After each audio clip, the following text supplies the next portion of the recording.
وٹکون کوئسلنگ بطور غدار سنگین جرائم کا مرتکب پایا گیا۔ کوئسلنگ 1942 میں ناروے کا صدر بنا اور جنگ کے اختتام تک ناروے کا صدر رہا۔ ناظرین، تمام ہی صدر مسکراتے ہوئے اپنے عہدوں سے رخصت چاہتے ہیں، مگر یہ ناروے کی تاریخ کا وہ واحد صدر تھا جو کرسی صدارت سے پھانسی کے تختے تک پہنچا۔ اس پر ناروے میں اپنے ہی ملک کے خلاف فائنل سولوشن یعنی حتمی حل کے زیر اہتمام ایک بغاوت کا مقدمہ بنا۔ کوئسلنگ کا تعلق ناروے کی سابق فوج سے تھا۔ 1940 میں نازیوں نے ناروے میں بغاوت کرنے کی کوشش کی۔ ہٹلر کے بڑھتے ہوئے اثر و نفوذ کو دیکھتے ہوئے کوئسلنگ نے ہٹلر سے ملاقات کی۔ ہٹلر نے اسے اقتدار میں قائم رہنے کا یقین دلایا، مگر وہ غلطی پر تھا۔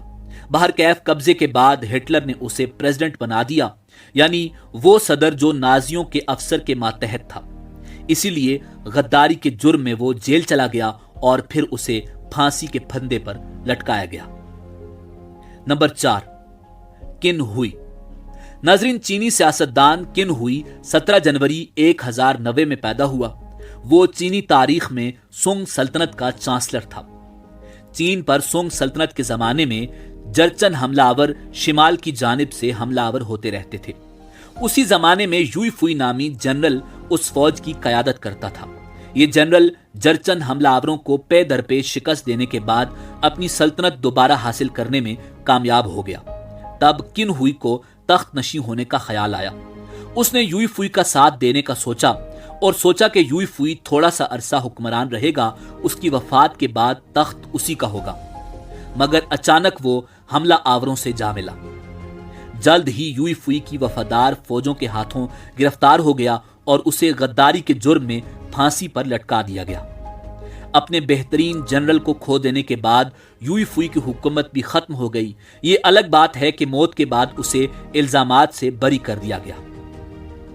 ناظرین، قن ہوئی کی قبر کے نزدیک قن ہوئی اور اس کی اہلیہ کے مجسمے بھی نصب ہیں، اور لوگ قن ہوئی کے مجسمے کو پتھر مار کر دلی تسکین حاصل کرتے ہیں۔ کچھ لوگوں کے مطابق تاریخ کے اس غدار قن ہوئی کے اور اس کی بیوی کے مجسمے سے لوگ اس قدر شدید نفرت کرتے ہیں کہ ان کے مجسموں پر تھوکتے اور یہاں تک کہ پیشاب بھی کرتے ہیں۔ نمبر 5، ایفیلیٹیز آف ٹیرکس۔ ناظرین، ایفیلیٹیز آف ٹیرکس کا تعلق یونان سے تھا۔ تھرموپلائی کے ایک علاقے میں رہنے والا یہ شخص یونانیوں کا ایک بڑا غدار تھا۔ اسی شخص نے مغربی پہاڑوں پر بغاوتوں کو جنم دیا۔ اس شخص نے رقم کی لالچ میں دشمن فوج سے مل کر اپنی پرشین فوج کو ایک مخصوص سگنل ٹریک رستے پر ڈال دیا۔ اس ٹریک پر فوج گھیرے میں آ گئی اور پھر ساری یونانی فوج دشمنوں نے بھیڑ بکریوں کی طرح ذبح کر ڈالی۔ اس قتل عام کا ذمہ دار یہی شخص تھا۔ ناظرین، تاریخ میں اس شخص کے بارے میں زیادہ معلومات موجود نہیں، البتہ بعض مورخین کے مطابق یہ واقعہ 480 قبل مسیح کا ہے، اور یہ شخص انتہائی خوفناک شکل کا مالک تھا۔ Number 6، Benedict Arnold. ناظرین، امریکیوں میں بینیڈکٹ آرنلڈ کا نام آج بھی نفرت کا نشان ہے۔ بینیڈکٹ آرنلڈ یا غدار ایک ہی لفظ ہیں۔ اگر آپ کسی راہ چلتے کو بینیڈکٹ آرنلڈ کہہ کر پکار دیں تو شاید وہ آپ کو ایسا گھونسا دے مارے جو آپ سہ نہ سکیں۔ ناظرین، امریکی فوجی افسر آرنلڈ 14 جنوری 1741 میں پیدا ہوا۔ یہ کوئی برا جنرل نہیں تھا۔ آرنلڈ پائے کا فوجی افسر تھا۔ اس کی ماہرانہ صلاحیتوں اور عسکری قیادت پر امریکی عوام کو ناز تھا، مگر اس کے ذہن میں ایک خناس تھا۔ اکثر سوچتا کہ اسے امریکہ نے کیا دیا، اس کی صلاحیتوں کا ناجائز استعمال ہوا، بس یہ خناس اسے لے ڈوبا۔ ایک روز اس نے دولت کی خاطر ویسٹ پوائنٹ پر برطانوی فوج کو ہتھیار پھینکنے کی پیشکش کر دی۔ ہتھیار ڈالنے کے عوض اس نے برطانوی فوج میں جنرل کے عہدے پر تعیناتی بھی مانگی، مگر اس کی غداری کے باوجود برطانیہ ویسٹ پوائنٹ حاصل نہ کر سکا۔ اس سے پہلے کہ برطانیہ حملہ آور ہوتا، آرنلڈ کا بھانڈا پھوٹ گیا اور اسے مدد سے پہلے رائے فرار اختیار کرنی پڑی۔ نمبر 7، ایملیو اوگونالڈو۔ ناظرین، ایملیو 22 مارچ 1869 میں پیدا ہونے والے فلپائن کے پہلے اور کم عمر صدر تھے۔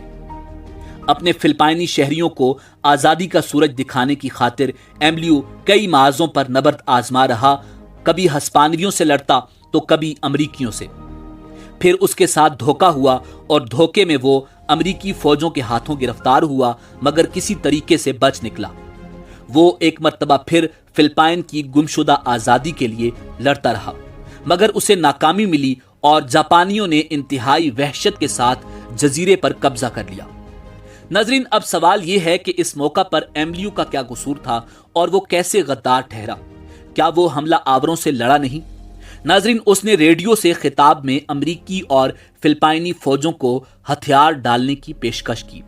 وہ در حقیقت جاپان کی کٹ پتلی حکومت کا سربراہ بننا چاہتا تھا، مگر جاپان نے اسے کوئی گھاس نہ ڈالی۔ امریکہ جب ان جزائر پر قابض ہوا تو اسے سہولت کار کے طور پر جیل بھیج دیا گیا۔ اگرچہ اسے تاریخ میں فلپائن کا پہلا صدر بھی مانا جاتا ہے، مگر وہ جاپانیوں کا سہولت کار یا ساتھی تھا۔ یہ دھبا اس کے چہرے سے آج تک نہیں مٹ سکا، جس کی وجہ سے اسے تاریخ کے بدنام ترین غداروں کی فہرست میں شامل کیا جاتا ہے۔ نمبر 8، دوندار بے۔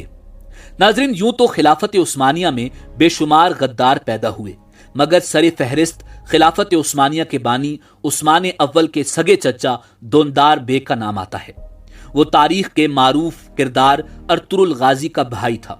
خلافت عثمانیہ کے قیام کے بعد دوندار بے پر غداری اور فوج میں مایوسی پھیلانے کے الزامات عائد کیے گئے۔